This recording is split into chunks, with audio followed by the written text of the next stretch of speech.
আজকে আমাদের কিটি পার্টির মেনু দই বড়া। সুভদ্রাদি মাসি বানিয়ে দিয়ে গেছে। এবার চুমকি দি শুরু করে দিয়েছে ভাগ করা। চুমকি দি হচ্ছে ভাগে এক্সপার্ট। এই যে ভাগ বাটারা চলছে। চুমকি দি এর উপরে ভুজিয়া দেবে না? হ্যাঁ, একদম ভুজিয়ে দেবো। আর কি কি দেবে?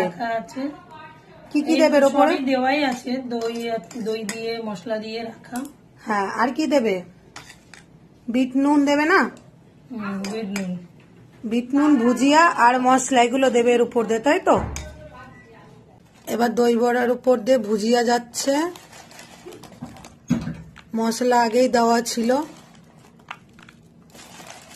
কেউ লোভ দেবে না দেখে। এটা হয়ে গেছে রেডি। এদিকে আবার চিলি চিকেন আছে। এই যে চিকেন বোঝা যাচ্ছে তো, চিলি চিকেন আর হচ্ছে দই বড়া। এই যে এখন খাওয়া শুরু করে দিয়েছি। দই বড়া ভালো হচ্ছে, সত্যি ভালো হয়েছে। টেস্ট খুব ভালো হয়েছে।